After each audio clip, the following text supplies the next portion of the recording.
ആ മോനാണ് പിന്നെ മുസ്ലിം സമുദായത്തിൻ്റെ തുടക്കക്കാരനായ ഇസ്മായിൽ. കാരണം ഈ യേശു വരെ സുന്നത്ത് ചെയ്തിട്ടുണ്ട്, അതും ബൈബിളിൽ നല്ല വ്യക്തമായിട്ട് പറയുന്നുണ്ട്. അപ്പോൾ വീഡിയോ എല്ലാവരും ഒന്ന് ലൈക്ക് ചെയ്യുക, ഷെയർ ചെയ്യുക, സബ്സ്ക്രൈബ് ചെയ്യുക. അപ്പോൾ നേരെ അബ്രഹാമിൻ്റെ കഥയിലേക്ക് പോകാം. ക്രിസ്ത്യാനികളുടെയും മുസ്ലിങ്ങളുടെയും ജൂതന്മാരുടെയും തലതൊട്ടപ്പനായ അബ്രഹാമിൻ്റെ കഥ. അതിനു മുമ്പ് ഞാൻ കഴിഞ്ഞ വീഡിയോയിൽ മെൻഷൻ ചെയ്യാൻ മറന്നുപോയ ഒരു ചോദ്യം. ഞാൻ ഈ ചോദിക്കുന്ന ചോദ്യങ്ങൾക്കൊക്കെ ആർക്കെങ്കിലും ഉത്തരം അറിയാമെങ്കിലും ഉത്തരം പറഞ്ഞു തരണം. കാരണം ഞാനൊരു എത്തീസ്റ്റ് ആകാനുള്ള മെയിൻ കാരണം ഈ ചോദ്യങ്ങൾക്ക് ഉത്തരം എനിക്കിതുവരെ കിട്ടിയിട്ടില്ല. സയൻസിൻ്റെ വഴി കൂടെ പോകുമ്പോൾ എനിക്ക് അതിന് ഉത്തരം കിട്ടിയിട്ടുണ്ട്. ഞാൻ ഈ ചോദിക്കുന്ന ചോദ്യങ്ങൾക്ക് നിങ്ങൾക്ക് ഉത്തരം പറയാൻ പറ്റുമെങ്കിൽ നിങ്ങൾ എനിക്ക് പറഞ്ഞു. എൻ്റെ കഴിഞ്ഞ വീഡിയോസിൽ ഞാൻ ഒരുപാട് ചോദ്യം ചോദിച്ചിട്ടുണ്ട്. അപ്പോൾ അതിനൊക്കെ ഉത്തരം ആർക്കെങ്കിലും അറിയെങ്കിൽ അവരൊന്ന് പറഞ്ഞു തരണം പ്ലീസ്. നിങ്ങളൊരു വിശ്വാസിയാണെങ്കിൽ നിങ്ങൾക്ക് ചെയ്യാവുന്ന ഏറ്റവും വലിയ കാര്യമായിരിക്കും അത്. പിന്നെ എനിക്ക് നേരത്തെ തൊട്ടുണ്ടായിരുന്നൊരു ഡൗട്ടാണ്, ദൈവം ഹൗവയെ ഉണ്ടാക്കി, അപ്പം ഹൗവയ്ക്ക് ദൈവം എന്തായാലും ബ്രസ്റ്റ് കൊടുത്തിട്ടുണ്ടായിരിക്കുമല്ലോ. ബ്രസ്റ്റ് എന്തിനാണ്? കുട്ടികൾക്ക് പാൽ കൊടുക്കാൻ. അപ്പോൾ ദൈവം മുൻകൂട്ടി കണ്ടിരുന്നു ഇവർ തെറ്റ് ചെയ്ത് ഇവരെ തോട്ടത്തിൽ നിന്ന് പുറത്തായി ഈ ഹൗവ കുട്ടികളെ പ്രസവിച്ച് പാലൂട്ടി വളർത്തുമെന്ന്. ഇത് ദൈവം മുൻകൂട്ടി കണ്ടിട്ടില്ലെങ്കിൽ ഇത് പിന്നെ ദൈവം എന്ന് പറഞ്ഞിട്ട് കാര്യമില്ലല്ലോ. പുള്ളി അത് മുൻകൂട്ടി കാണണ്ടേ? അഥവാ പുള്ളി മുൻകൂട്ടി കണ്ടിട്ടുണ്ടെങ്കിൽ പുള്ളി ഇത്ര നാടൻ കളിക്കേണ്ട കാര്യമില്ല. കാരണം പുള്ളി വിചാരിച്ച പോലെ ഇത് നടന്നിട്ടുണ്ടെങ്കിൽ മനുഷ്യൻ തെറ്റ് ചെയ്തിട്ടില്ല, മനുഷ്യനെ പുറത്താക്കേണ്ട കാര്യമില്ല. പുള്ളിയുടെ പ്ലാൻ പ്രകാരമാണ് പൊയ്ക്കൊണ്ടിരുന്നത്. ഇതിനുത്തരം ആർക്കെങ്കിലും അറിയെങ്കിലും ഒന്ന് പറഞ്ഞു തരണം. നമുക്ക് നേരെ അബ്രഹാമിൻ്റെ കഥയിലേക്ക് പോകാം. നോവ കഴിഞ്ഞാൽ പിന്നെ ദൈവത്തിന് ഏറ്റവും ഇഷ്ടപ്പെട്ട ആളായിരുന്നു അബ്രഹാം. അബ്രഹാമിൻ്റെ കാര്യം പറയുകയാണെങ്കിൽ അബ്രഹാമിന് ഭാര്യയുണ്ട്, സഹോദരന്മാരുണ്ട്, ഒരുപാട് സ്വത്തുക്കളുണ്ട്, അടിമകളുണ്ട്, ആടുമാടുകളുണ്ട്. പുള്ളി ഒരു ലീഡറായിരുന്നു ആ സമയത്ത്. ദൈവത്തിന് ഈ ലീഡർമാരെ മാത്രമേ പിടിക്കത്തുള്ളൂ കൂടുതൽ. അല്ല, എൻ്റെ വേറെ സംശയം, പുള്ളി ശരിക്കും ദൈവമാണെങ്കിൽ അബ്രഹാമിൻ്റെ കൂടെയാണോ നിൽക്കേണ്ടത് അതോ അബ്രഹാമിൻ്റെ കൂടെയുള്ള അടിമകളുടെ കൂടെയാണോ നിൽക്കേണ്ടത്? ദൈവം അബ്രഹാമിനെ അടിമകളെ ഒരുപോലെയല്ലേ കാണേണ്ടത്? ആ അടിമകളെയും ദൈവം വളർത്തിയെടുക്കണ്ടേ? അവർക്ക് അനുഗ്രഹം കൊടുക്കണ്ടേ? അവർക്ക് പദവിയും കാശും കൊടുക്കണ്ടേ? അല്ലാതെ ഉള്ളവന് തന്നെ വീണ്ടും വീണ്ടും കൊടുത്തോണ്ടിരിക്കുക. അല്ല, ദൈവം തന്നെ ഈ അടിമകളും യജമാനും എന്നുള്ള ആ സാധനത്തെ സപ്പോർട്ട് ചെയ്യുന്നുണ്ടോ? അങ്ങനെ സപ്പോർട്ട് ചെയ്യുന്നില്ലെങ്കിൽ ദൈവം ആദ്യം പറയേണ്ടത്, അബ്രഹാമെ നിൻ്റെ അടുത്തുള്ള അടിമകളെ നീ മോചിപ്പിക്കുക, അവർ നിന്നെപ്പോലുള്ളവരാണ്, എൻ്റെ കണ്ണിൽ നീയും അവരും ഒരുപോലെയാണ് എന്ന് ദൈവം പറഞ്ഞിട്ടില്ല. ദൈവം അത് പ്രോത്സാഹിപ്പിക്കുകയാണ് ചെയ്തത് അടിമത്തെ. ദൈവം അബ്രഹാമിനോട് പറയുന്നു, നീ നിനക്കുള്ളതെല്ലാം ഉപേക്ഷിച്ച് നിൻ്റെ വീട്ടുകാരെ നിൻ്റെ നാട് ഉപേക്ഷിച്ച് നീ യാത്ര ചെയ്യുക. അതനുസരിച്ച് അബ്രഹാം തൻ്റെ ഭാര്യയും തൻ്റെ സ്വത്തുക്കളും അടിമകളെയും തൻ്റെ സഹോദരൻ്റെ മകനെ എല്ലാവരെയും കൂടെ കൂട്ടി യാത്ര പോവാം. അവരങ്ങനെ യാത്ര ചെയ്ത് മിസ്രൈമിലെത്തും. മിസ്രൈമിലെ രാജാവ് ഫറവോയായിരുന്നു. അങ്ങനെ അബ്രഹാം നേരെ അവിടെ ചെല്ലുന്നു. ഇത് സഹോദരിയാന്ന് പറയുന്നു. ഫറവോന് സാറയെ ഇഷ്ടപ്പെടുന്നു, സാറയെ കൊണ്ടുപോകുന്നു. അപ്പോഴും അബ്രഹാം മിണ്ടാതിരിക്കുക. അതിൻ്റെ പകരമായിട്ട് അബ്രഹാമിന് ഫറവോ കുറേ സ്വത്തുക്കളും ആടുമാടുകളും ഒക്കെ കൊടുക്കുന്നു. അബ്രഹാം സന്തോഷത്തോടെ മേടിച്ചുകൊണ്ട് പോകുന്നു, സ്വന്തം ഭാര്യയെ വിട്ടിട്ട്. പിന്നെ ദൈവം വന്ന് ഫറവോയോട് ഡയറക്റ്റ് സംസാരിച്ചിട്ട് സാറായെ ഇറക്കി കൊടുത്തു എന്നാണ് കേട്ടത്. അങ്ങനെ ഫറവോ അവരെ അവിടെ നിന്ന് ഓടിച്ചു വിടുന്നു. നീ എന്നോട് കള്ളം പറഞ്ഞ് എന്തിനാന്നൊക്കെ ചോദിച്ചുകൊണ്ട്. പിന്നെ ദൈവം അബ്രഹാമിനോട് പറയുന്നത്, നീ കണ്ണുകൊണ്ട് കാണുന്ന പ്രദേശം എല്ലാം നിനക്കാം. ഉൽപ്പത്തി 13:14 അത് പറയുന്നുണ്ട്. അത് അവന് മാത്രമല്ല അവൻ്റെ സന്തതികൾക്കും അത് അവകാശപ്പെട്ടതാണ്. ബാക്കിയുള്ളവർക്കൊന്നും അവകാശമില്ലേ? അബ്രഹാമിനും അബ്രഹാമിൻ്റെ സന്തതികൾക്കും മാത്രമേ അവകാശമുള്ളൂ. നെപ്പോട്ടിസ. ഈ അബ്രഹാമിനോട് മാത്രമേ ദൈവം സംസാരിക്കത്തുള്ളൂ. അബ്രഹാമിന് വാരിക്കൊരു അനുഗ്രഹങ്ങളും സ്വത്തുക്കളും എല്ലാം കൊടുക്കും ദൈവം. ചുമ്മാ ദൈവത്തിന് വായി തോന്നി, എന്നാൽ ഈ ഭൂമി മൊത്തം നീ അങ്ങെടുത്തോ, എന്നാൽ ഇത് മൊത്തം നീ അങ്ങെടുത്തോ എന്ന് വായി തോന്നിയ പോലെ ദൈവം പറയും.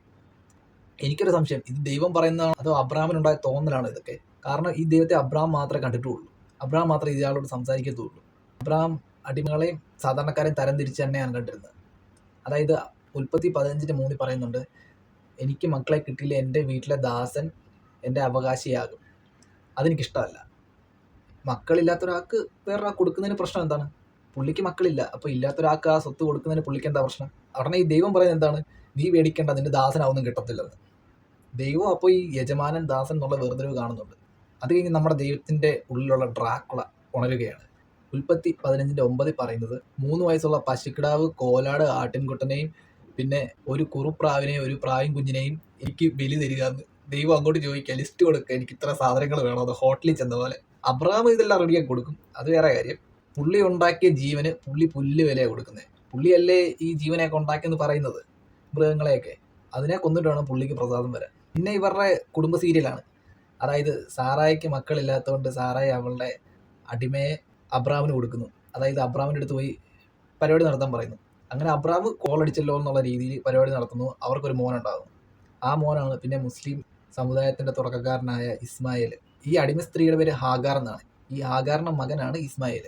പിന്നെ ഈ അബ്രഹാം ഒരു ജൂതനായിരുന്നു, ഒരു ക്രിസ്ത്യൻ അല്ല. പക്ഷേ ഈ ക്രിസ്ത്യൻ ബൈബിളിലാണ് അബ്രഹാമിനെ വലിയ ആളായിട്ട് കണ്ടിരിക്കുന്നത്. ശരിക്കും പുള്ളി ജൂതനാണ്.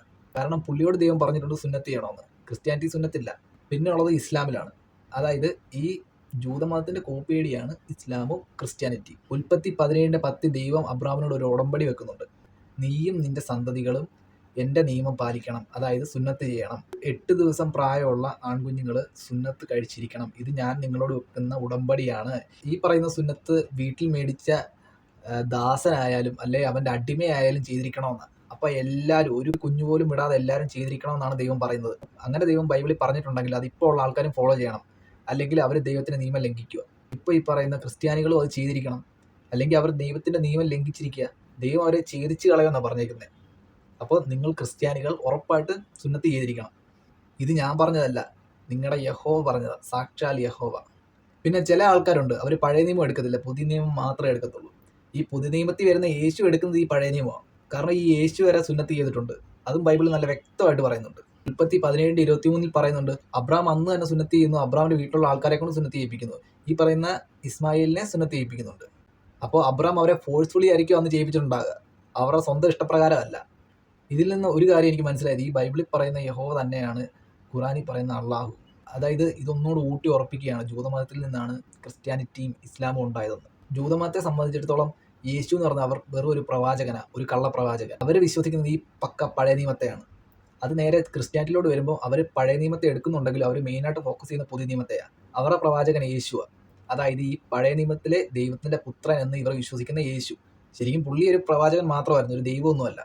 ഈ പറയുന്ന ദൈവം ഒരു സാങ്കല്പിക കഥാപാത്രവുമായിരുന്നു. ഇതേ കാര്യം നേരെ ഇസ്ലാമിലോട്ട് എടുത്തു കഴിഞ്ഞാൽ അവിടെയും ഈ പഴയ നിയമത്തിലെ ദൈവം തന്നെയാണ്. പക്ഷേ ഇവിടെ വരുന്നത് മുഹമ്മദ്. ഈ ഭാഗങ്ങളിൽ ഞാൻ കുറേ തവണ വായിച്ചിട്ടുണ്ട്. എനിക്ക് മനസ്സിലായിട്ടുള്ളത് ഇത് കാസ്റ്റ് സിസ്റ്റം തന്നെയാണ് ഇവിടെയും പ്രവർത്തിക്കുന്നത്. ഇവിടെ കാസ്റ്റ് സിസ്റ്റം തന്നെ നമുക്ക് കാണാം. കാരണം അവർക്ക് അടിമകളെന്നും യജമാനന്മാരെന്നുള്ള വേർതിരിവുണ്ട്, താഴ്ന്ന ജാതി കൂടിയ ജാതി എന്നുള്ള വേർതിരിവുണ്ട്. ഈ ദൈവത്തിനും അതുണ്ട്. ഈ ദൈവമാണ് ഇവരുടെ തലയിലോട്ട് ഇത് ഇൻജക്ട് ചെയ്ത് കൊടുത്തേക്കുന്നത് എന്നാണ് എനിക്കിത് വായിച്ചപ്പോൾ മനസ്സിലായത്. ഈ പറയുന്ന ദൈവം ഒരു സാങ്കല്പിക കഥാപാത്രം മാത്രമാണ് കേട്ടോ. അത് ഏതൊരു മതപുസ്തകത്തിലെ ആയാലും ഒരു സാങ്കല്പിക കഥാപാത്രത്തെ തുടർന്നുണ്ടാകുന്ന സംഭവങ്ങളും അതിനെ കുറച്ച് ആൾക്കാർ കാണുന്നു, അവരുടെ രീതിയിലും അവരുടെ കാഴ്ചപ്പാടിലും അവരതിനെ വളച്ചൊടിച്ചെടുക്കുന്നതുമാണ് ഈ ഓരോ മതങ്ങളും. അപ്പോൾ എൻ്റെ വീഡിയോ ഇത്രയും കണ്ടതിന് നന്ദി. നിങ്ങൾക്ക് ഇഷ്ടപ്പെടുകയാണെങ്കിൽ ലൈക്ക് ചെയ്യുക, സബ്സ്ക്രൈബ് ചെയ്യുക. പിന്നെ ഞാൻ കഴിഞ്ഞ വീഡിയോ ചോദിച്ച ചോദ്യങ്ങൾക്കും ഈ വീഡിയോ ചോദിച്ച ചോദ്യങ്ങൾക്കും ആർക്കെങ്കിലും ഉത്തരം അറിയാമെങ്കിൽ ഒന്ന് കമൻറ്റ് ചെയ്യുക. അപ്പോൾ ഗുഡ് ബൈ.